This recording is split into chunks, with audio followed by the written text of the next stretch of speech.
નમસ્તે વિદ્યાર્થી મિત્રો, આજે આપણે ઓવરહેડ ડિસ્ટ્રીબ્યુશન સિસ્ટમના જે કોમ્પોનન્ટ્સ જોઈ રહ્યા છે એમાંના 3 વસ્તુ આપણે ડિસ્કસ કરવાના છે. પહેલું છે લેન્થ ઓફ સ્પાન, બીજું છે ગ્રાઉન્ડ ક્લિયરન્સ અને ત્રીજું છે લાઇટનિંગ અરેસ્ટ. સૌથી પહેલા વાત કરીએ લેન્થ ઓફ સ્પાન કોને કહેવાય. તો તમારા બે પોલ, એક થાંભલો ધારો કે એક પોલ અહીંયા છે, એક પોલ અહીંયા છે, તો આ બે પોલ વચ્ચેનું જે સ્ટ્રેટ ડિસ્ટન્સ ધારો કે આ 70 મીટર હોય, તો હું કહીશ કે તમારો જે સ્પાન છે એ 70 મીટરનો છે. ઘણી વાર તમે જ્યારે એક્ઝામ્પલ ગણતા હોય ત્યારે તમને એક્ઝામ્પલની અંદર સ્પાન આપવામાં આવે છે કે ભાઈ તમારે બે પોલની વચ્ચે આટલું ડિસ્ટન્સ રાખવાનું છે. ટોપિક નીકળે છે તો આપણે નાનકડા એક એક્ઝામ્પલથી જોઈ લઈએ. ધારો કે તમારે જે ટોટલ લેન્થ નાખવાની છે એ 1 કિલોમીટરની છે કે જ્યાં તમારે પોલ નાખવાના છે, અને તમને કીધું છે કે તમારે ટોટલ સ્પાન રાખવાનો છે 100 મીટર. એટલે કે બે પોલ વચ્ચેનું ડિસ્ટન્સ કેટલું રાખવાનું છે? 100 મીટર. અને ટોટલ લેન્થ તમારી જે લાઈન છે એ તમારી કેટલાની છે? 1 કિલોમીટરની છે. એટલે હું એવું કહી શકું કે ટોટલ સ્પાનની સંખ્યા કેટલી? એક સ્પાન બે પોલ વચ્ચે કેટલી છે? 100 મીટર. અને ટોટલ તમારા કેટલા કિલોમીટર છે? 1000. તો ટોટલ સ્પાન કેટલા આવશે? તો કે 1000 મીટર ભાગ્યા 100 એટલે કે 10 સ્પાન આવશે. આ એક સ્પાન છે, આવા કેટલા સ્પાન આવશે? 10. તો આના ઉપરથી જો મને ટોટલ લેન્થ ખબર હોય અને બે પોલ વચ્ચેનો સ્પાન ખબર હોય તો મને ખબર પડશે કે હું કેટલા નંબર ઓફ પોલ નાખી શકીશ. કારણ કે એક સ્પાન એટલે કેટલા પોલ? તો કે સ્પાન વત્તા 1. અહીંયા હું લખી શકું સ્પાન વત્તા 1, તો કે સ્પાનની વેલ્યુ આપી 1 વત્તા 1, તો ટોટલ કેટલા થઈ ગયા? 2. એક સ્પાન આપ્યો હોય તો તમારે કેટલા પોલ જોઈએ? 2. એવી રીતે અહીંયા આપણા 1 કિલોમીટરની લાઈનમાં કેટલા સ્પાન થશે? તો કે 10. તો પોલની સંખ્યા કેટલી થશે? તો કે સ્પાન વત્તા 1, 10 વત્તા 1, 11 પોલની જરૂર તમને પડશે.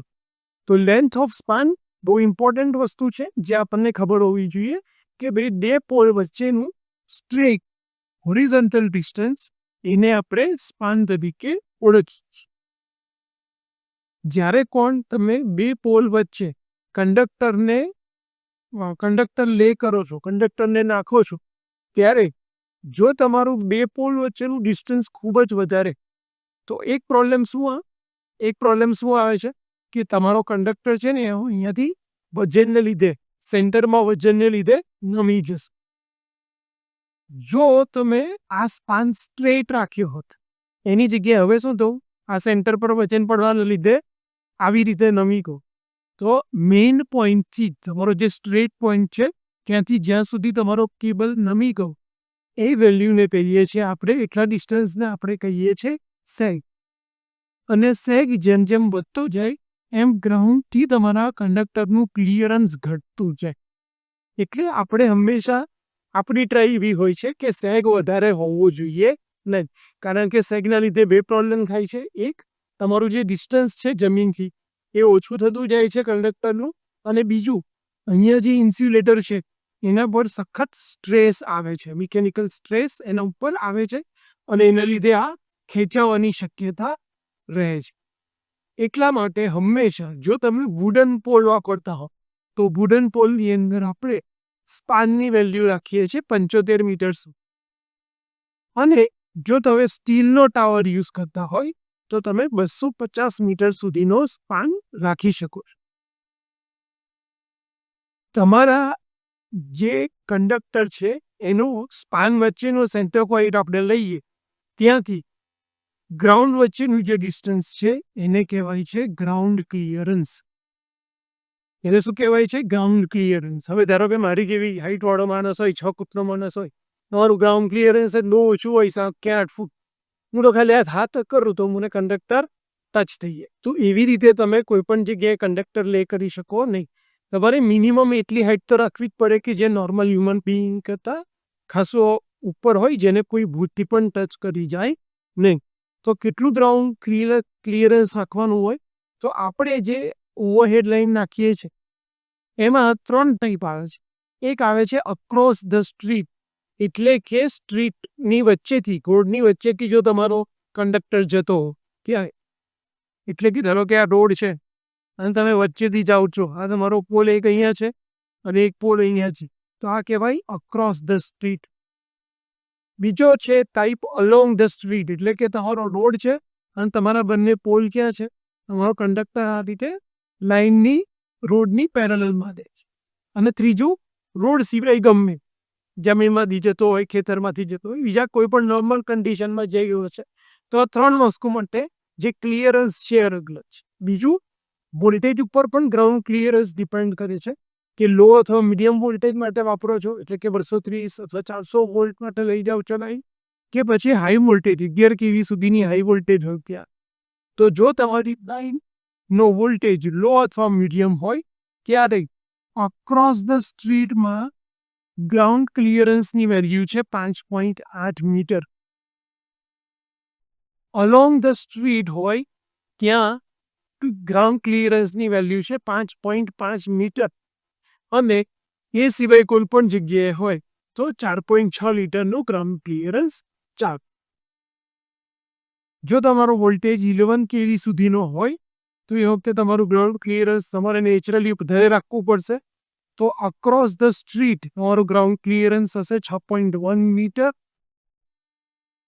અલોંગ ધ સ્ટ્રીટ તમારું ગ્રાઉન્ડ ક્લિયરન્સ હશે 5.8 મીટર, અને એ સિવાય કોઈ પણ જગ્યાએ તમારું ગ્રાઉન્ડ ક્લિયરન્સ હશે 4 મીટર. ગ્રાઉન્ડ ક્લિયરન્સ વિશે તમને આઈડિયા આવી ગયો હશે, લેન્થ ઓફ સ્પાન ખ્યાલ આવી ગયો હશે. કોને કહેવાય ગ્રાઉન્ડ ક્લિયરન્સ આપણે ડિસ્કસ કરી દીધું. હવે ત્રીજો અને લાસ્ટ ટોપિક, લાઇટનિંગ અરેસ્ટર.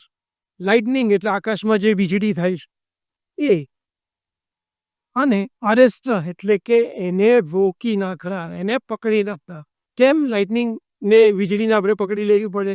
કારણ કે જો વીજળી તમારા કંડક્ટર પર પડી અને કંડક્ટરથી એને ટ્રાવેલ કર્યું તો એ ટ્રાન્સફોર્મરમાં જઈને ટ્રાન્સફોર્મરને ઉડાડી શકે છે, તમારા સબસ્ટેશનના ઇક્વિપમેન્ટને ડેમેજ કરી શકે છે, ઘરના ઇક્વિપમેન્ટને ડેમેજ કરી શકે છે. એટલે આપણે હંમેશા જે વીજળી થતી હોય એને તરત બને એટલું જલ્દી ગ્રાઉન્ડમાં નાખી દેવી પડે. એ નાખવા માટે જે ઇક્વિપમેન્ટ વપરાય છે એ છે લાઇટનિંગ અરેસ્ટર. લાઇટનિંગ અરેસ્ટરના 6 અલગ અલગ ટાઈપ આવે છે. Rod gap type lightning arrester, sphere gap type lightning arrester, horn gap type lightning arrester, multi gap lightning arrester, expulsion type lightning arrester અને વાય ટાઈપ લાઇટનિંગ અરેસ્ટર. આવું કંઈક દેખાતું હોય છે લાઇટનિંગ અરેસ્ટર. અહીંયાથી તમારો કંડક્ટર જતો હોય અને આ તમારો, અથવા તો અહીંયા આપણે અર્થવાહક કરી દો અને અહીંયા કંડક્ટર, અથવા તો અહીંયા ઉલટું રહીએ, ધારો કે અહીંયા અર્થવાહક છે અને અહીંયા કંડક્ટર છે. તો નોર્મલ કેસમાં શું થવાનું છે કે નોર્મલ કેસની અંદર જ્યારે કરંટની વેલ્યુ લિમિટેડ છે, વોલ્ટેજ લિમિટેડ છે, તો આ જે લાઇટનિંગ અરેસ્ટર છે એ ઓપન સર્કિટ તરીકે કામ કરશે. એનો વોલ્ટેજ કેવો છે? એનો વોલ્ટેજ નોર્મલ છે અને એ વખતે એનો રેઝિસ્ટન્સ ખૂબ વધારે હશે. રેઝિસ્ટન્સ વધારે છે તો તમારો કરંટ જે છે એ નીચે, તમારો વોલ્ટેજ છે નીચે પાસ થવાનો નથી. પણ જ્યારે તમારા કંડક્ટર પર લાઇટનિંગ એટલે કે વીજળી પડી ત્યારે શું થશે? તો કે વીજળી પડવાને લીધે આનો વોલ્ટેજ એટલો વધારે છે કે આપણને આ રેઝિસ્ટન્સ કેવો લાગશે? નાનો. અને તમારો જેટલો પણ ઓવર વોલ્ટેજ છે એ બધો લાઇટનિંગ અરેસ્ટર થ્રુ થઈ અને ક્યાં જતો રહેશે? અર્થમાં જતો રહેશે. તો સિમ્પલ વેમાં કહીએ કે નોર્મલ કન્ડિશનની અંદર લાઇટનિંગ અરેસ્ટરવાળી જે સર્કિટ છે એ ઓપન સર્કિટ તરીકે કામ કરે છે. પણ જ્યારે તમે લાઇટનિંગ પડે છે, વીજળી પડે છે, ત્યારે એ રેઝિસ્ટન્સ ઓછો એનો ગણવામાં આવે છે કમ્પેર ટુ ઇમ્પલ્સ વોલ્ટેજ, અને બધું કરંટ ક્યાં જતો રહે છે? જમીનમાં. એક સિમ્પલ ફિગર અહીંયા ડ્રો કરીને દેખાડું કે ધારો કે અહીંયા તમે લાઇટનિંગ અરેસ્ટર મૂક્યું છે, આ તમારો કંડક્ટર છે. નોર્મલ કેસની એટલે અહીંયા રેઝિસ્ટન્સ કેવો છે? વધારે. એટલે મેં આને કેવી રીતે દેખાડી છે? ઓપન સર્કિટ તરીકે. આ તમારો લાઇટનિંગ અરેસ્ટરનો સિમ્બોલ છે. તો તમારો બધો કરંટ ક્યાંથી પસાર થવાનો છે? અહીંયાથી જતો રહેશે. કોઈ પણ કરંટ અહીંયા જવાનો નથી, કારણ કે રેઝિસ્ટન્સ એનો કેવો છે? ખૂબ જ વધારે. પણ જેવો તમારી લાઇટનિંગ ઇમ્પલ્સ અહીંયા પડે છે, વીજળી પડે છે તમારા કંડક્ટર ઉપર, તો આ વોલ્ટેજ એટલો વધારે છે કે એની સાપેક્ષમાં જે રેઝિસ્ટન્સ છે ખૂબ નાનો લાગે છે, અને એટલે તમારો બધો જે ઓવર વોલ્ટેજ છે એ બધો ક્યાં જતો રહેશે? અર્થમાં જતો રહેશે. અને આ બાજુ જો ટ્રાન્સફોર્મર હશે તો એ બચી જશે, અને આ બાજુ રેસિડેન્શિયલ ઇક્વિપમેન્ટ હશે તો એ પણ તમારા બચી જાય છે. તો વધારે વોલ્ટેજે ઓછા રેઝિસ્ટન્સ તરીકે કામ કરે છે લાઇટનિંગ અરેસ્ટર, અને જેનું મેઇન કામ વીજળી જે પડે છે એને તરત ગ્રાઉન્ડ કરવાનું કામ લાઇટનિંગ અરેસ્ટર ઓવરહેડ ડિસ્ટ્રીબ્યુશન સિસ્ટમમાં કરે છે. તમને આ ટોપિક 3 ખ્યાલ આવી ગયા હશે. શાંતિથી સાંભળવા માટે થેન્ક યુ સો